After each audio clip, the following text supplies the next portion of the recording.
Blood of juice के episode 1 में हम देखते हैं कि दो डीमन भाग रहे होते हैं। उनके पीछे कुछ सैनिक भी होते हैं। उन सैनिक की कैप्टन, जिसका नाम एलेक्सिया होता है, वो डीमन के ऊपर एक भाला फेंकती है। वो भाला एक डीमन के पैर में जा लगता है।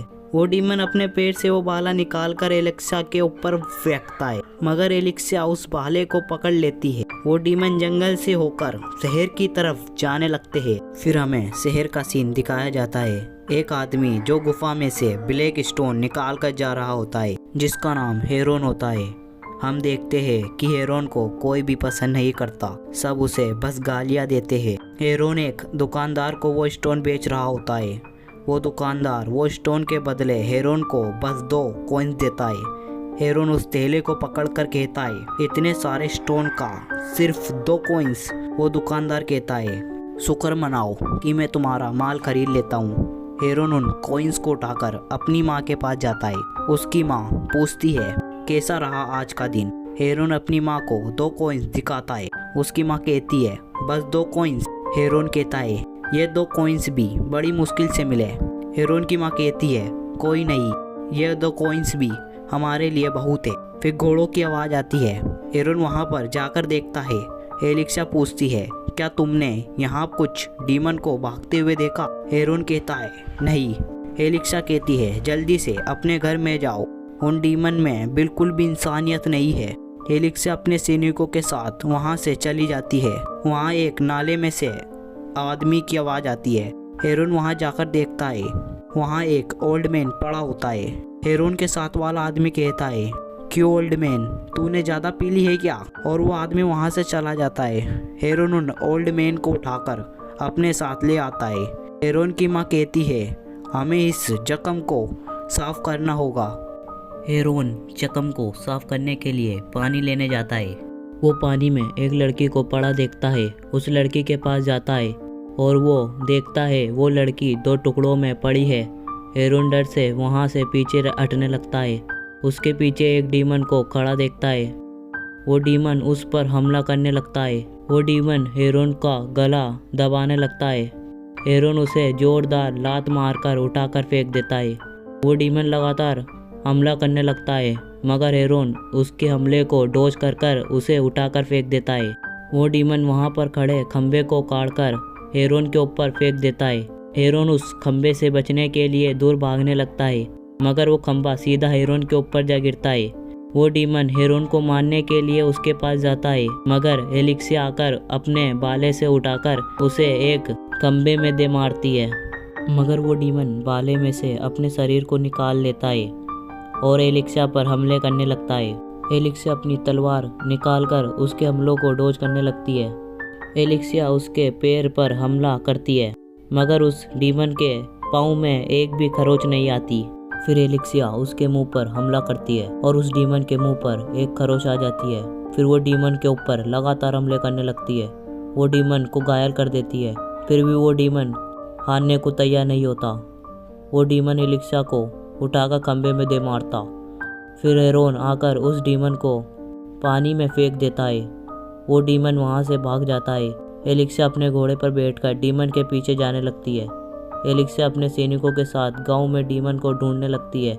एलेक्सिया के पास से एक आदमी जाने लगता है। एलेक्सिया उस आदमी को पकड़ लेती है। वो कोई आदमी नहीं, वो वही डीमन होता है। उस डीमन के पास से एलेक्सिया को एक नक्शा मिलता है और वो फिर एलेक्सिया उस डीमन को गांव के बीच बांध देती है और वो गांव वालों से कहती है, ये एक इंसान नहीं है, ये एक डीमन है।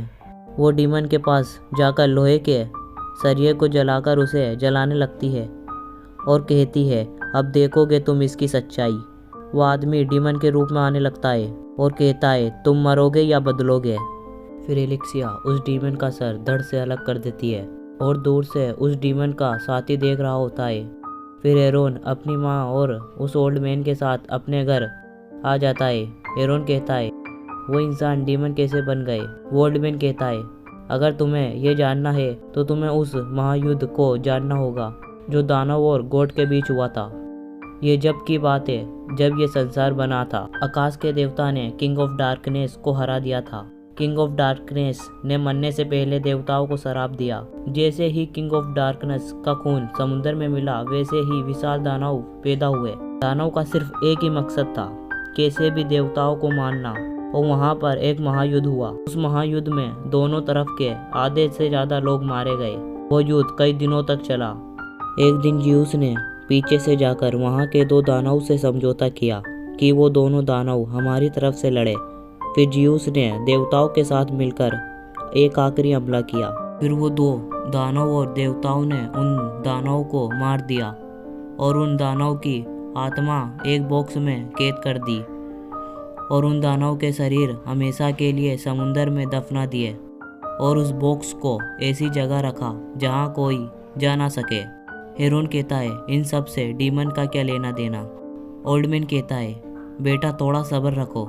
वो ओल्ड मैन बताता है, फिर कई हजारों साल बाद एक बड़ी लहर आई, अपने साथ एक दानव का शरीर भी ले आई और वो शरीर एक इंसान को मिला और वो इंसान ने जैसे ही उस दानव के शरीर को छुआ, वो एक डीमन में बदल गया।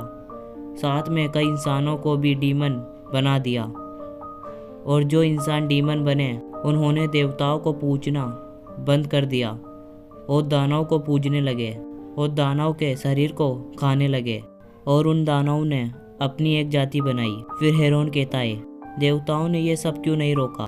ओल्ड मैन कहता है, मुसीबत ही इंसानों को मजबूत बनाती है। अगर देवता इंसान की हर ज़रूरत पूरी करने लगे तो इंसान कमज़ोर हो जाएंगे। फिर ओल्ड मैन हेरोन की माँ को खरगोश देता है और कहता है, इससे जोरदार सूप बनाओ। हमें सुबह का सीन दिखाया जाता है। उस दानव की लाश को जला रहे होते हैं। वहाँ पर हेरोन भी खड़ा होता है। एलिक्सिया हेरोन के पास जाकर पूछती है, तुम्हारा नाम क्या है। हेरोन कहता है, मेरा नाम हेरोन है। एलिक्सिया कहती है, तुम रात में बड़ी बहादुरी से लड़े। हमें एक नक्शा मिला है। मैं चाहती हूँ कि तुम हमारी तरफ से लड़ो। हम इस शहर को बचा सकते हैं। हेरोन कहता है, मैं इन लोगों के लिए क्यों लड़ूं? इन लोगों ने मुझे और मेरी माँ को जानवर समझ रखा है। एलिक्सिया कहती है, इससे हम और हमारे परिवार भी खतरे में है। हेरोन कहता है, मैं अपना और अपनी माँ का ध्यान रखूंगा। फिर हेरोन अपने घर आ जाता है और आकर सामान बांधने लगता है और कहता है, माँ हम यहाँ नहीं रह सकते। हेरोन की माँ कहती है, हम नहीं बचेंगे, तुम एक बुरे इंसान नहीं हो। और वहाँ पर वो दुकानदार और गांव के कुछ लोग आ जाते हैं और साथ में पिघला हुआ लोहे का सरिया भी लाते हैं और कहते हैं, हम देखने आए हैं तुम डीमन हो या नहीं। जब से तुम और तुम्हारी माँ यहाँ पर आए हो, जब से ये काले बादल हटे नहीं है। फिर वो दुकानदार गांव वालों के साथ आगे बढ़ने लगता है। हेरोन अपना चाकू निकाल कर कहता है, जिसको भी मरने की जल्दी है तो आ जाओ। सब डर की मारे पीछे हटने लगते हैं। फिर दुकानदार एक आदमी को धक्का देकर आगे पहुंचा देता है। फिर एक एक कर सब हमला करने लगते हैं। हेरोन भी एक एक कर सबको मारने लगता है और दूर से एलिक्सिया अपने सैनिकों के साथ देख रही होती है। हेरोन पर सब भारी पड़ने लगते हैं। हेरोन की माँ कहती है, अब बहुत हुआ, और लोहे के सरिये को उठाकर अपने हाथ पर लगा लेती है और वो डीमन में नहीं बदलती और वो लोग ये देखकर वहाँ से चले जाते हैं। फिर हम नेक्स्ट सीन देखते हैं। हेरोन पहाड़ पर खड़ा होता है और उसके पास ओल्ड मैन आकर कहता है, आज का दिन बड़ा बेकार था, मैं मदद कर सकता था पर मैंने नहीं की। हेरोन कहता है, शायद मुझे एलिक्सिया के साथ जाना चाहिए। ओल्ड मैन कहता है, सही कहा, तुम हमेशा यहाँ तो नहीं रह सकते, शायद जंग होने वाली है, हमें जंग की तैयारी करनी चाहिए। हेरोन कहता है, हमारे पास कुछ भी नहीं है। ओल्ड मैन कहता है, वो पहाड़ी देख रहे हो, अगर तुम उस पहाड़ी पर चढ़ोगे तो तुम्हें एक गुलाब की झाड़ी मिलेगी। तुम उस जगह पर खोदोगे तो तुम्हें वहाँ पर एक अलग प्रकार का स्टोन मिलेगा। उन स्टोन से हम तुम्हारे लिए एक तलवार बनाएंगे। फिर हेरोन पहाड़ को चढ़ने जाता है। ओल्ड मैन पीछे से देख रहा होता है। फिर अचानक ओल्ड मैन के पीछे एक आदमी आ जाता है। ओल्ड मैन उस आदमी को देखकर कहता है, तुमने मुझे कैसे ढूंढा एरिस? फिर एरिस कहता है, महाराज आपने कहा था कि हम इंसानों के बीच दखल नहीं देंगे, तो आज यहाँ आप क्या कर रहे हो? आप नियम का पालन नहीं कर रहे हो। फिर हम यहाँ पर उस ओल्ड मैन का रियल फेस देखते हैं जो कि होते हैं गॉड ऑफ ज्यूस। फिर ज्यूस कहते हैं मैंने कहा था हम इंसानों के लिए नहीं लड़ेंगे, जो कि मैंने नहीं किया। एरिस कहता है अगर आप कहे तो हम उन डीमन को मार सकते हैं। ज्यूस कहता है हम इंसानों के लिए नहीं लड़ेंगे। एरिस कहता है तुम इंसान की मदद क्यों कर रहे हो? आपको क्या लगता है यह एक पहाड़ भी चढ़ पाएगा? ज्यूस हेरोन को देखकर कहते हैं ये पहाड़ को चढ़ सकता है।